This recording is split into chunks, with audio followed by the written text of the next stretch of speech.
믿고 예수님의 이름으로 기도합니다. 아멘.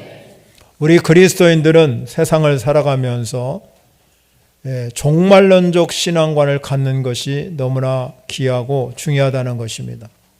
이 종말론적 신앙관이라는 것은 종말이 있다는 뜻입니다. 즉 말하자면 시작이 있으면 끝이 있다는 것입니다. 그러면 시작점은 어디겠습니까? 세상을 창조하신 하나님의 그 창조점이 시작점입니다. 그리고 마지막 종말점은 언제냐? 예수 그리스도가 이 땅에 다시 오는 재림할 날이 종말입니다. 그러므로 우리 그리스도인들은 종말의식을 갖는 것이 중요한데, 이 종말의식을 갖고 산다 하는 의미는 위기의식을 또한 갖고 산다는 의미와도 같습니다. 왜 그러냐면 마태복음 24장에 보면 거기에 이 재난의 때를 기록하고 있는데, 각 나라와 전쟁이, 그 또 기근이, 기후변화, 이러한 이 재앙들이 우리에게 다가올 것이다, 이렇게 마태복음 24장에 기록되어 있고, 그것이 역사상으로 끊임없이 우리에게 일어나고 있는 사건들입니다. 그래서 이 성경은 이것을 가리켜서 재난의 시작이다 그랬습니다. 그래서 우리가 세상을 바라보면서 위기의식을 갖는다는 것은 종말론적 신앙의 자세를 갖고 산다, 이런 뜻입니다. 오늘 이 사도 바울도 오늘 본문에서 그런 위기의식 속에서 오늘 우리에게 나타나는 이 단어가 있습니다. 그게 뭐냐면 시기, 때, 밤낮, 이런 표현을 썼어요. 여기서 시기라는 것은 두 종류의 시간을 말합니다. 우리가 잘 알다시피 이 세상이 24시간 주어진 시간이잖아요. 이걸 우리는 크로노스 시간이라고 말합니다. 그러나 여기서 말하는 이 때나 시간이나 밤낮은 그렇게 24시간은 주어지지만 그것을 말하는 것이 아니라 우리에게 주어진 시간, 카이로스 시간을 말하고 있습니다. 이 카이로스 시간은 히브리 언어로 보면은 하나님과 인간의 만남의 시간이다, 이렇게 말하고 있어요.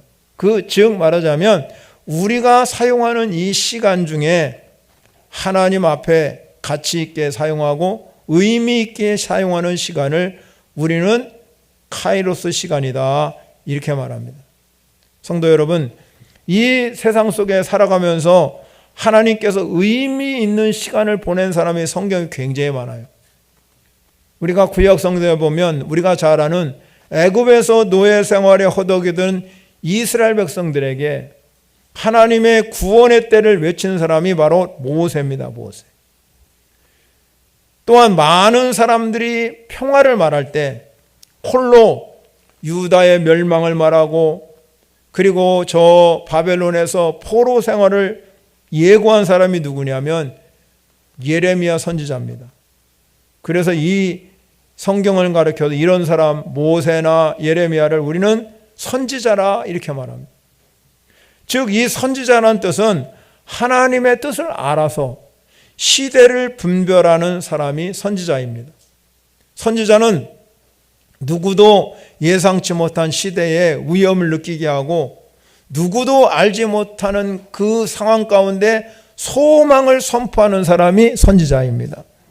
그들은 어떤 탁월한 정치 안목을 가졌다든지 정보에 능통하기 때문에 때를 분별하는 것이 아니라 그들은 하나님의 시각으로 세상을 바라보고 하나님의 시각으로 또 모든 것을 바라봤던 사람이 선지자라는 것입니다. 하나님께서는 그들에게 그러한 안목을 부여해 주셨습니다. 선지자는 하나님께서 그 시대를 위해서 택하여 세운 사람이 선지자라는 것이죠. 그러므로 성도 여러분, 우리도 마찬가지입니다. 이 시대가 지금 어떻게 흘러가 있는지를 알고 하나님이 여러분에게 특별히 이 카이로스 시간을 살도록 선지자의 사명을 우리에게 허락해 주신 줄 믿으시기 바랍니다. 그렇다면 지금은 어느 때입니까? 11절에 가면 이렇게 말합니다. 이제 우리의 구원이 처음 믿을 때보다 가까웠음이니, 이렇게 말씀하고 있습니다. 즉 이 사도 바울은 우리가 지금 처음 믿을 때마다 믿을 때보다도 점점점 이 주님 오실 날이 가까웠다는 겁니다. 그러면 그때가 여러분 언제입니까? 주님이 오실 때는 심판의 때요, 추수의 때입니다. 이 추수의 때는 그럼 어떤 일이 벌어지겠습니까? 알곡은 모아서 곡간에 들이고 쭉정이는 꺼지지 않는 불에다가 태운다. 마태복음에 가면 그렇게 말씀합니다. 그런데 오늘 성경에 뭐라 그러냐? 그날은 아직 오지 않았다. 점점점 가까웠다. 가까웠습니다. 그러나 지금은 우리는 어느 시기에 살고 있습니까? 지금은 은혜의 때 살고 있습니다. 고린도후서 6장 2절에 보면 보라 지금은 은혜 받을 만한 때요, 보라 지금은 구원의 날이로다. 여러분 지금은 우리가 은혜 받을 만한 때예요. 은혜를 받으셔야 되고 지금은 구원의 날인 걸 믿으시기 바랍니다. 그래서 구원의 날이기 때문에 우리는 세상을 향해서 복음을 열심히 증거하는 겁니다. 그리고 구원받은 우리 성도는 사도 바울이 말한 것처럼 두렵고 떨리는 마음을 가지고 자꾸 구원을 완성해 가는 거예요. 이루어 가는 겁니다. 구원은 어떻게 받았습니까? 구원은 하나님의 은혜로 인해서 믿음으로 받은 하나님의 선물이에요. 여러분은 하나님의 선물이 구원인 걸 믿으시기 바랍니다. 내가 잘나서 구원받은 것도 아니고 내가 돈 많아서 구원받은 것도 아니고 내가 행위가 깨끗해서 구원받은 것이 아니라 여러분이 하나님께서 여러분 각자에게 주신 선물이 구원이에요. 그러면 이걸 우리가 믿음으로 받으면 됩니다. 여러분이 누군가가 지인으로부터 막 포장을 해가지고 선물을 딱 받았는데 얼마나 기쁜 마음으로 믿음으로 받잖아요. 그거를 이 안에 폭탄이 들었나? 나를 죽이려고 하나? 그러고 받는 사람 하나도 없습니다. 선물을 받을 때 기쁜 마음으로, 즐거운 마음으로, 감사하는 마음으로, 믿음으로 받는 거지요. 마찬가지로 구원도 똑같습니다. 여러분에게 은혜로, 하나님의 은혜로 인해서 주신 하나님의 선물이에요. 그럼 우리는 믿음으로 아멘 하고 받으면 됩니다. 그럼 구원받는 겁니다. 그런데 구원받는 거 끝나는 것이 아니라 구원을 자꾸 우리가 완성되도록 이루어가는 과정이 중요한 거예요. 우리 삶의 과정이 너무 중요합니다. 하나님은 내가 구원받았으니까 아무렇게나 살고 나중에 주님 오실 때 내가 주님을 영접할 수 있는 그것이 아니라 이 과정, 구원받은 순간부터 주님 오시는 그 과정 속에서 내가 어떻게 살아갈 건가 하는 게 중요한 거예요. 그래서 오늘 본문에는 이 본문 속에서 사도 바울이 우리에게 어떤 자세로 살아가는 것이 구원을 이루는 과정이 될까 하는 것에 대해서 몇 가지 말씀하고 있습니다. 첫 번째는요, 어떻게 살아가는 거냐? 깨어있는 신앙을 갖고 사는 거예요. 깨어있는. 11절을 봅니다. 11절에 또한 너희가 이 시기를 알거니와 자다가 깰다가 벌써 되었으니 그랬어요. 즉, 이 말씀은 무슨 말이에요? 잠을 자고 있는 사람이 깨어날 시기가 벌써 되었다는 겁니다. 이 말은 여러분 육신적으로 우리가 피곤해서 자고 또 일어나는 삶이 아니라 영적으로 잠을 자고 있는데 그 사람이 점점 구원의 때가 가까워 있기 때문에 우리는 지금 자다가 깰 때가 된 줄 믿으시기 바랍니다. 영적으로 잠잔다는 것은 신랑 되신 예수 그리스도를 맞이할 수 있는 준비가 안 된 사람을 가리켜요. 우리나라가 코로나를 겪어가면서 이 위기를 겪고 나서 영적으로 굉장히 무감각해지고 게으름에 빠진 사람이 굉장히 많아요. 세계 인구의 65%가 넘는 사람이 예수 믿지 않잖아요. 영적인 잠을 자고 있습니다. 그 중에 여러분 기독교 인구가 약 35% 안 되고 30% 정도 된다는 말도 있고요. 근데 그 중에서도 이 35%라는 기독교 인구가 이 땅에 지배하고 살지만 얼마나 영적으로 깨어있는 사람이 있느냐가 중요하잖아요. 그런데 영적으로 게을러서 잠자는 사람도 많다는 겁니다. 그런데 신랑 되신 예수님이 다시 오실 때 우리는 이 잠자고 있으면 예수님을 맞이할 수 없다는 것입니다. 그 과정이 그래서 깨어있는 신앙을 갖는 것이 너무 귀한 거예요. 마태복음 25장에 열처녀 비유에서 나오잖아요. 미련한 다섯 처녀는 가서 등불만 준비하고, 신랑이 오신다니까는 등불만 준비하고 나갔어요. 지혜로운 다섯 처녀는 등불도 준비하고 또 여분의 기름도 준비했어요. 그런데 여러분, 나가보니까 신랑이 금방 오면 얼마나 좋겠습니까? 더디 오는 거예요. 그러니까 이 미련한 다섯 처녀가 가지고 있는 이 등불만 준비하건 이 사람들은 안에 있는 기름이 다 떨어지고 소멸되기 시작합니다. 점점점 불이 꺼져가고 있는 거예요. 그러니까 옆에 있는 지혜로운 다섯 처녀가, 야, 너 이 여분의 기름을 갖고 내 거 빌려달라 그러니까 안 빌려주지요. 신랑 언제 올지도 모르는데 너 빌려줬다. 나도 떨어지면 어떡하냐 이게. 그래서 안 빌려준 겁니다. 안 빌려주니까 이 사람들은, 다섯 처녀는 여러분 신랑을 맞이할 수가 없는 겁니다. 그래서 성경은 그런 사람을 가르쳐서 미련한 자라고 얘기해요. 지혜로운 이 다섯 처녀는 등불만 준비한 게 아니라 여분의 기름도 준비했기 때문에 그런 신랑을 맞이할 수가 있었던 것입니다. 마태복음 25장 13절에 결론으로 얘기한 얘기가 뭐냐면, 그런즉 깨어 있으라. 너희는 그날과 그때를 알지 못하느니라. 깨어 있어야만이 신랑을 맞이할 수 있다. 예수님이 제자들을 데리고 이제 십자가를 지시기 전에 겟세마네 동산에 올라가서 기도하셨잖아요. 열심히 하나님께 정말로 기도했어요. 예수님 혼자서 저 멀리 올라가서 산에 올라가서 기도하고, 제자들에게는 이쪽에서 기도하라고 그랬습니다. 1시간쯤 기도하고 나서 제자들은 어떻게 하고 있는지를 와서 보니까 자고 있었어요. 졸고 잔다 이면 졸고 자요. 그 예수님이 그들을 향해서 말합니다. 너희가 나와 함께 이 1시간도 이렇게 깨어 있을 수 없더냐? 그러면서 예수님이 하신 말씀이 뭐냐면, 시험에 들지 않게 깨어 기도하라. 여러분, 여러분의 신앙생활을 짓고 어떻습니까?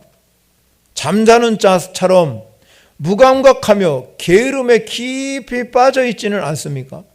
신앙생활에 가장 무기력하게 만들고, 내 신앙을 무기력하게 만들고, 나를 자꾸 좌절하게 만들고, 나를 낙심되게 만드는 이유가 뭐냐면 나태입니다. 나태.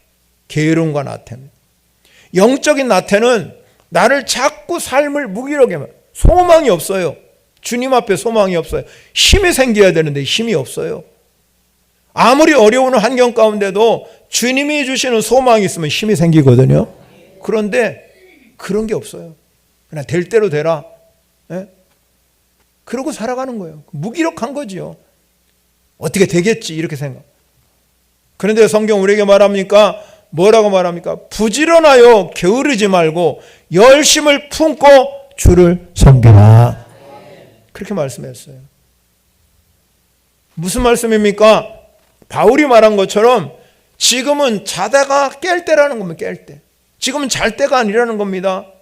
우리에게 주어진 이 카이로스 시간을 살아가는 시간, 즉 말하자면 내가 살아내는 겁니다. 여러분, 살아가는 게 아니라 살아내는 거예요. 삶을 살아내는 겁니다. 하나님이 힘 주시고 능력 주시기 때문에 여러분, 우리는 이 세상을 살아내는 성도가 되어야 되지 그냥 살아가면 안 되는 거죠. 따라가서 세월을 역류해가지고 살아내는 삶이 하나님이 주시는 삶이에요. 그래서 에베소 기자가 뭐라냐면, 세월을 아끼라, 때가 악하니라. 거기 때도 마찬가지예요. 카이로스 시간을 살아라. 세월을 아끼라는 얘기. 그래서 우리가 이 세상을 살아가면서 깨어있는 신앙을 가진 사람은 인생을 멋지게 살아가는 거죠. 주님이 원하는 시간 속에서 내가 가치를 알고 그 보배를 알고 살아가는 겁니다. 여러분, 땅 속에 이 보화가 묻혀 있다고 성경 기록하고 있잖아요. 보화가 묻혀 있는데 일꾼이 가서 일하다가 보화를 발견. 이건 주인의 땅이니까 내가 이걸 보화를 건드리면 주인 건데 이게 누가 숨겼는지 모르지만, 그런데 이 일꾼이 일하다가 그 보화를 발견했잖아요. 그러니까 다 덮어놓고, 그러고 나서 뭐라고 하냐면 가서 물어봅니다. 이 주인에게 밭을 팔으라고. 예를 들어서 밭값이 30만 원인데 아니 내가 50만 원씩 줄 테니까 팔으라고. 그 주인은 거기에 부화가 묻힌 줄 모르기 때문에 30만 원에 팔라고 내놓는데 50만 원이니까 딸랑 다 팔아버렸네. 그러니까 이 사람이 일꾼이 사가지고 그 사람은 그 속에 뭐가 있는 걸 알아요? 보화가 있는 거 알잖아요. 그러니까 그 땅 사가지고 해가지고 보화를 여러분 발견하는 거잖아요. 우리 인생이 그와 같은 거예요. 살아내는 삶은 내가 주어진 환경 가운데서 보화를 발견하는 삶이 되어야 된다는 겁니다. 그래서 사도 바울은 여러분 이 13장에 여러분 읽어보시면 14장으로 넘어가다 보면 8절쯤 가면 이렇게 말해요. 우리가 살아도 주를 위하여 살고 죽어도 주를 위하여 죽나니 그러므로 사나 죽으나 우리가 주의 것이로다. 그러면 우리가 주님 것이라고 고백하는 그 순간에 바울이 깨달은 게 무엇입니까? 아, 내가 주님 것이구나. 그걸 깨닫는 순간에 하나 발견한 게 있어요. 그게 뭐냐면 나의 나 된 것은 하나님의 은혜로다. 하나님의 은혜를 깨닫는 순간에 아, 내 것은 내 것이 아니라 주님 것이구나.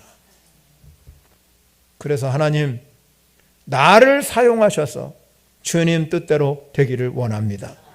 한순간순간마다 여러분이 자다가 깰 때가 된 신앙 삶은 이거를 아는 거예요. 이런 것들을. 이 보화를 발견한 사람과 같다는 겁니다. 이 보화를 발견한 사람은 자지 않지요. 깨어 있습니다. 항상 깨어서 하나님과 함께 동행하는 그런 놀라운 삶을 살아가는 성도 여러분이 되시기를 바랍니다. 두 번째는요, 오늘 성경에서 우리에게 주시는 이 신앙적 자세가 뭐냐? 빛된 삶을 살아요. 빛된 삶. 오늘 바울은 빛이 있으라, 빛된 삶을 살라고 말씀하기보다는 더 한 발 더 나갔어요. 뭐라고 말했냐면 빛의 갑옷을 입으라. 빛의 갑옷을 입으라. 여러분, 갑옷은 언제 입습니까? 전쟁에 나가는 군인들이 입는 옷이잖아요. 바울은 로마 성도들에게 이렇게 권면해서 너희 앞에 있을 전투를 위해서, 우리 앞에 당할 전투를 위해서 우리 몸을 보호하기 위해서 갑옷을 입으라 이렇게 말했습니다. 즉 로마 성도들이, 그 당시 로마 교회 성도들이 참가할 전투가 뭡니까? 13절에 보면 그들에게 임박한 전투는 방탕과 술취함, 음란과 호색, 다툼과 시기, 이런 것들을 상대하는 전투예요. 즉 말해서 다른 말로 한마디로 얘기하면 죄악과의 전쟁입니다. 죄악. 그래서 에베소서 6장 12절에 이 바울이 말하면 우리의 씨름은 혈과 육에 대한 것이 아니라 악의 영들과의 싸움이다. 악한 영들과 싸움, 영적 전투를 말하는 거예요. 오늘 우리 시대를 살고 있는 저와 여러분뿐만 아니라 지금 이 로마서를 쓴 사도 바울이 살고 있는 그 시대도 성도들이 가장 직면한 문제가 뭡니까? 죄악과의 싸움이에요. 끊임없이 우리를 유혹하고 우리의 영혼을 파괴하는 쾌락이 문제잖아요. 그래서 우리의 신앙을 뺏어가고 파괴시키려고 하는 것이 사단의 전략이에요. 그래서 가정을 파괴하고 삶을 파괴하는 겁니다. 그러므로 우리가 구원을 이루어가는 과정 속에 있는 우리 성도들의 신앙 자세는 이 영적 전투에서 반드시 승리하셔야 된다는 겁니다. 그런 삶이 되어지려고 그러면 오늘 말씀대로 빛의 갑옷을 입어야 해요. 빛의 갑옷. 갑옷을 입되 빛의 갑옷. 왜 빛의 갑옷을 입으라고 그랬겠습니까? 12절의 말씀에 보면 밤이 깊고 낮이 가까웠다. 그러므로 우리가 어둠의 일을 벗으라 그랬어요. 밤과 어둠은 죄를 상징합니다. 에베소 5장 8절에 그렇게 말합니다. 너희가 전에는 어둠이었다는 얘기는 죄된 생활. 그런데 이제는 주 안에서 빛이라, 빛의 자녀들처럼 행하라 그랬어요. 예수 믿는 순간에 우리는 빛의 자녀가 된 줄 믿으시기 바랍니다. 그러면 빛의 자녀가 있다. 빛이 있다는 얘기는 그 안에 뭐가 있냐고 그러면 생명이 있다는. 하나님이 천지를 창조할 때는 혼돈과 공허 속에서 천지를 창조하셨잖아요. 그런데 제일 먼저 창조한 게 뭐예요? 빛이 있으라. 이 빛이 있으라 하는 순간에 생명이 들어왔다는 겁니다. 그런데 그 빛이 어두움을 비치잖아요. 어두움을. 근데 어둠이 전혀 깨닫지 못하더라면 이 말입니다. 그래서 빛의 증거할 수 있는 사람을 끊임없이 보냈어요. 그럼에도 불구하고 빛이 알아보지 못합니다.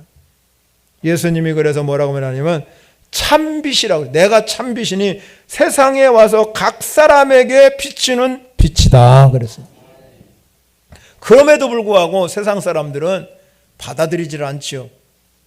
그런데 빛을 받아들이는 사람, 영접하는 사람에게는 생명을 얻게 되는 기적이 있다 이 말이에요. 여러분 안에 그리스도의 빛이 오는 순간에 내 안에 새 생명이 얻게 되는 줄 믿으시기 바랍니다. 생명이 있다는 의미는 무엇입니까? 살아있다는 거잖아요. 여러분이 생명이 있기 때문에 이 자리에 오신 거잖아요. 그러면 우리가 하나님의 주신 생명 얻으면 여러분 안에 활력이 일어나게 돼야 된다. 이 활력이 생기는 거예요. 신앙생활은, 믿음 생활은 뭡니까? 우리가 믿음 생활, 신앙생활하는 거는 활력이 있어야 된다. 활력, 열정이 있어야 된다는 겁니다.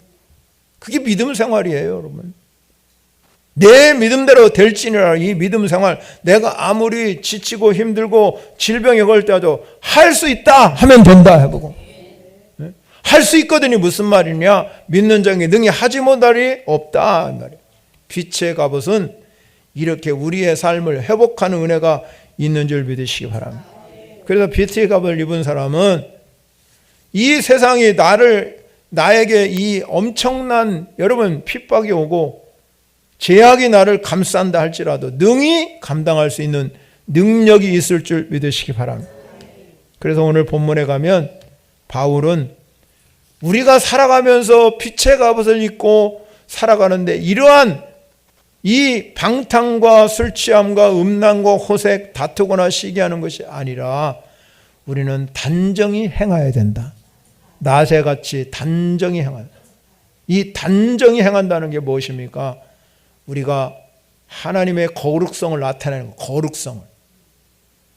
그리스도인들에게는요, 하나님의 거룩성이 나타나야 돼요. 여러분을 통해서 거룩성이 나타나시기를 바랍니다. 여러분 안에 거룩성이 나타나면 어떤 현상이 생깁니까? 상대방이 나를 굉장히 두려워합니다. 세상을 향해서 나가서 살아보세요. 세상 사람들이 여러분들을 이길 수 있겠습니까? 도저히 못 이깁니다. 여러분이 만약에 거룩성만 회복한다면 세상 사람이 나를 건드릴 수가 없어요. 왜? 내 안에는 뭐가 있습니까? 생명이 있고 거룩성이 있으니까. 거룩성이 없으니까 세상 사람들한테 그냥 여러분 당하고 사기당하고, 세상 사람들이 여러분 하는 그 모든 데 휩쓸려서 그냥 나도 똑같이 살아갈 수밖에 없는 그런 삶을 사는 이유가 뭐냐? 내 안에 거룩성이 없기 때문에. 여러분이 거룩성만 회복하면요, 세상을 이길 수 있어요. 빛의 갑을 충분히 이길 수 있어요. 거룩성을 회복하려면요, 우리는 기도와 말씀으로 거룩해진다. 기도와 말씀으로 거룩하기 때문에 이 기도와 말씀은 필수예요, 필수. 그래서 기도하고 말씀을 묵상할 때 내 안에 죄성이 자꾸 물러가고 끊임없이 거룩성이 회복하도록 성령님이 나를 조명해 주시는 거예요. 그래서 빛된 삶을 살게 됩니다. 빛된 삶. 여러분, 빛의 갑옷을 입고 사는 그리스도인이 되시기를 간절히 바랍니다. 그래야 우리가 신앙생활 하는데 너무너무 즐겁고 기쁨이 있고 그 안에 행복이 있고 하나님의 뜻을 이루어가기에 부족함이 없도록 채워주시는 그 은혜를 경험하게 되는 그 삶이 되시기를 바랍니다. 세 번째 중요한 것은요, 그리스도를 닮아가는 삶의 자세가 필요해요. 14절에 보면 오직 예수 그리스도의 뭐를 입어요? 옷. 예수 그리스도 옷 입으라 그랬잖아요. 대조적인 뭐예요? 대조적으로 뭐라고 이 바울이 대조적으로 했냐면 정욕을 위하여 육신의 일을 도모하지 말라 그랬어요. 그러면 보세요. 옷은 뭐예요? 그 사람의 어떤 신분을 상징하잖아요. 부를 상징하기도 해요. 그래서 사람들이 여러분들도 저도 마찬가지고 여러분들도 마찬가지잖아요. 명품 옷 싫어하는 사람 여기 어디 있어요? 나는 죽어도 명품 옷 안 입어요. 그럴 사람 아무도 없어요. 제가 여러분에게 명품 옷 사다 주면 다 입을 거요? 누구나 다 명품 옷 좋아하잖아요. 누가 시장에 파는 1,000원짜리 1,000원이요 1,000원에 사가십시오. 그거 사서 입는 사람하고 명품 옷 입는 사람은요 달라요. 시장 옷 입고 가서 여러분 대통령 앞에 하는데 시장 옷 입고 가면 들어오지도 못해요. 너 나가. 절대 들어오지 못하게 해줘요. 그러나 여러분 다 명품 옷 차려입고 다 가봐요. 저 사람은 다른 모양이네. 사람이 무시하지 않는 거예요. 여러분 그래서 제가 말하잖아요. 교회 올 때도 최고 좋은 옷 입고 오시라고. 예? 지가 그거 농에 놔뒀다가 뭐 하려고요? 안고 갈 겁니까? 지고 갈 겁니까? 교회 올 때는요 제일 멋있게 오세요. 다른 사람이 부러워오게. 그래야 여러분 우리가 세상을 살아가는 사람보다 다르다는 걸 알려줘요. 꼭 그래서 그런 건 아니지만 여러분 그래. 또 옷은 뭘 나타내니까 직업 나타내잖아요. 경찰은 경찰복 입어야 되고 군인은 군인복 입어야 되고 전투복 입어야 되고 소방대원은 소방 옷을 입어야 저 사람이 누군가 알 수 있잖아요. 그런데 여러분 그 사람이 경찰복을 벗어버리고 군인의 전투복을 벗어버리고 소방대원이 소방을 벗어버리면 자유복을 딱 갈아입는 순간 그 사람 알 수 없어요. 저 사람은 경찰이네, 저 사람은 군인이네, 저 사람은 소방대원이네. 그거 모르지요. 옷 입을 때는 알지만 옷을 벗어버리면 알 수가 없는 거예요. 우리가 그렇습니다. 우리가 그리스도 옷을 입은 삶을 살아가면 저 사람은 그리스도인이네. 모든 사람이 아는 거잖아요.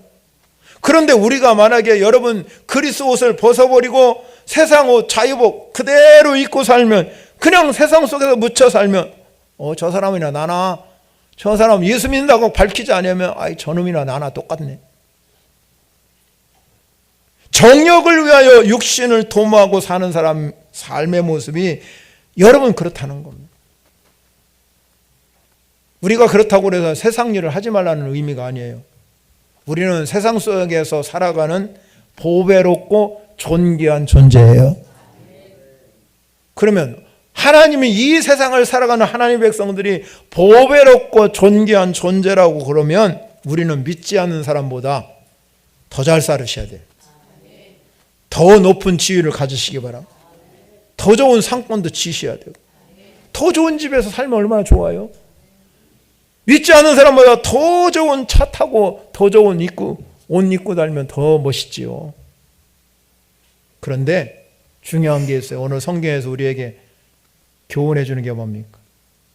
그렇게 하나님이 우리가 세상을 살아가면서 더 잘 살고 더 하나님이 축복해 주시고 더 많이 주셨음에도 불구하고 여러분이 오늘 말씀대로 나를 위해서 산다면 내 정욕을 위해서만 살아가면 그 사람은 그리스도의 옷을 입은 사람이 아니라는 것입니다.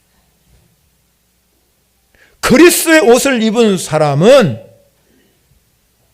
모든 것은 하나님이 나에게 주셨다. 이 믿음으로 사는 사람이에요. 그렇기 때문에 그런 사람은 그리스도 옷을 입었기 때문에 어디를 가든지 표가 나는 거예요. 저 사람은 예수 믿는 사람이네, 다르네. 속으로 그렇게 얘기하지. 여러분을 놓고 얘기하지 않잖아요. 가끔 보면 그러대요. 믿지 않는 사람들도 내가 가끔 술자리에 이렇게 옆에 이제 온 때 가보면요 그래요. 그 집사 술 되게 잘 먹던데. 술 자기가 주면서 그래요. 그 사람. 그러면서 막 얘기를 하는 거예요. 얘기 막 그렇게 얘기할 때가 너무나 많아요. 여러분 그리스도를 입은 사람은 칭찬 듣는 사람이 되셔야 돼요. 세상 사람들이 볼 때 저 사람 예수 믿는 사람이네. 그러면 여러분 제가 아까 말씀드렸잖아요. 내 안에 거룩성이 회복되면 절대 세상 사람이 나 다치지 못합니다. 그런 사람은 절대 사기 안 당해요. 그냥 세상을 위해서 살려고 하고 정욕적으로 살려고 욕심대로 살려고 하니까 세상으로부터 사기당하고 세상으로부터 멸시당하죠. 그러나 여러분들이 진짜 하나님의 사람으로 그리스도 옷을 입고 내 안에 거룩성이 회복하면 하나님이 일하시는 거예요. 하나님 거기 계셔요. 그래서 하나님 나를 높여주시는 거죠. 다니엘이 그렇잖아요. 다니엘이 그래요. 외국에 여러분 바벨론이라는 나라에 가서 어떻게 다니엘이 그렇게 높임을 받았겠습니까? 그거는 우리가 우리 생각으로 할 수가 없어요. 어떻게 그런 일이 벌어져요? 자기 포로로 잡혀간 사람인데, 노예로 살아야 되는데, 근데 하나님은 그를 높여서 총리로 만드셨습니다. 신하들이 얼마나, 바벨론의 신하들이 얼마나 그를 시기했겠습니까? 상상도 못할 만큼 시기하지요. 그를 끌어내려고 얼마나 했겠습니까? 그런데 흠잡을 데가 없다고 그랬어요. 저 사람은 하나님의 사람이네.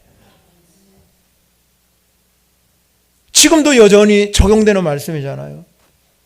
우리 신앙생활이 하나님 앞에 칭찬 듣는 일꾼이 되어야 될 줄 믿으시기 바랍니다. 여러분, 초대교회 성도들이 왜 점점점 구원의 수가 넘쳐났겠어요? 세상 사람과 다르더라 이 말. 하는 행동이 다르더라 이 말. 그래서 그들이 세상 사람이 볼 때 저들이 그렇게 핍박받고 박해를 받는데도 다르네. 우리가 볼 때는 다르네. 인정하기 시작했습니다. 그러니까 교회가 점점점 새로워지고 부흥의 역사가 일어난 줄 믿으시기 바랍니다. 여러분들도 예수님 때문에 어느 때는 조금 손해도 감수하고 그냥 내 이익만 찾지 마시고, 그래서 여러분 우리가 예수 믿는 사람이 잘못하면 막 제일 짠돌이가 되고 제일 계산적인 사람이 될 때가 너무나 많아요. 너무 이치 따지고 너무 배운 게 많아가지고 들은 게 많아서 그냥 여러분 이기적으로 사는 사람이 얼마나 많은지 조금 손해를 감수하고 조금 뒤로 물러날 수 있는 사람이 되시기를 바랍니다. 그런 사람이 예수 믿는 사람. 뭔가가 나에게 조금 내가 유익이 안 된다 할지라도 선에서 잠깐 물러날 수 있는 삶이, 우리 주님이 그리스도의 옷을 입고 나는 그리스도의 옷을 입고 다니는 사람이라고 믿는 사람이 되시기를 바랍니다. 2000년 교회 역사 속에서요 가장 위대한 사람이 누구냐면 어거스틴이라는, 그 어거스틴이라는 이름을 가진 사람인데 그 앞에다가 성자를 붙여줬어요. 성 어거스틴. 여러분, 그 사람은요 자기 어머니가 모니카라는 사람인데, 이 모니카라는 사람이 18년을 기도해서 아들을 구원했어요. 그런데 그 당시에 그 담임 목사인 암브로시우스라는 유명한 사람이 있는데요, 이 어머니가 매일 자기 교회에 와서 눈물로 기도합니다. 그러니까 그 목사님이 그 모니카가 기도하는 모습을 보고 하루는 너무너무 눈물로 기도하니까 자기 이 자녀를 위해서 그 목사님이 하신 말씀이 뭐냐면, 그 모니카에게 이렇게 말했어요. 걱정 마세요. 걱정하지 마세요, 부인. 기도하는 자식은 결코 망하지 않습니다. 유명한 말을 남겼어요. 여러분이 기도하는 자는요 망하지 않는답니다. 그런데 여러분이 어거스티한 사람은요 방탕하고 술 취하고 호색하고 이방 종교 마하니교에 또 빠져가지고 여러분 허랑방탕 세월을 이 어거스틴이 보냈어요. 그러니 여러분 18년 동안 하루도 빠지 아니하고 눈물로 기도할 수 있겠습니까? 여러분 자녀군을 위해서 모니카처럼 기도하셔야 돼요. 아멘도 안 하시네. 그래 여러분의 자녀가 잘 되는 거예요. 오늘날 여러분 얼마나 여러분 자녀 세대가 여러분 지금 어떤지 아세요? 방송에서 나오는 거 여러분 부모들이 하는 얘기가 뭐냐면 결혼만 해달래. 결혼만. 하루만 살아도 좋으니까 하루 살고 이혼해도 괜찮대요. 이혼이 여러분 그냥 밥 먹듯이 되는 거예요. 그냥 결혼만 하고 하루만 살아도 이혼해도 괜찮대요. 오늘날 이 어거스틴이 밀라노라는 이 이태리 정원을 다 걸어가면서 명상하는데 자기에게 소리가 들려온 거예요. 뭐라고 소리가 들렸냐면 집어들고 읽으래. 집어들고 읽으래. 그게 뭘 집어들고 읽으라 하냐면 성경책을 집어들고 읽어라. 그 음성이 자에게 딱 들리더래요. 그래서 이 어거스틴이 즉시 성경책을 하나 딱 갖다가 본문을 딱 열었어요. 그랬더니 오늘 제가 설교한 이 본문에 이 본문을 딱 읽다가 13절과 14절에서 그 마음을 변화시키기 시작했습니다. 자기 모습과 똑같은 거예요. 그래서 그는 그때부터 예수 그리스도를 영접하고 그리스도의 옷을 입고 살면서 이 기독교 사상을 정립한 사람, 집대성한 사람이 어거스틴이에요. 어거스틴이 없으면요, 기독교가 이렇게까지 이렇게 아주 체계적으로 발달하지 않았다는. 그래서 여러분 신학자들은 모든 대부가 어거스틴이에요. 사랑하는 성도 여러분, 오늘 우리도 어거스틴이 읽은 말씀을 오늘 펴서 읽고 설교를 들었습니다. 누가 어거스틴처럼 이렇게 우리는 육신의 일을 버리고 영적인 잠에서 깰 때가 된 줄 믿으시기 바랍니다. 무감각할 때, 내가 무시하고 살 때 주님 재림할 날이 임박했다는 것을 깨달으셔야 돼요. 주님이 맞이할 준비를 우리는 하고 있어야 된다는 것입니다. 오늘 말씀대로 여러분들이 깨어 있게 하고 빛의 갑옷을 입어야 되고 그리스도의 옷을 입고 우리는 이 세상을 살아가면서 육신의 정욕, 안목의 정욕, 이 생의 자랑의 유혹에서 물리쳐서 우리는 세상을 이길 수 있는 하나님이 보실 때 가장 보배롭고 존귀한 존재로 거듭나는 저와 여러분이 되시기를 축원합니다. 찬양과 영광 올려서 말씀을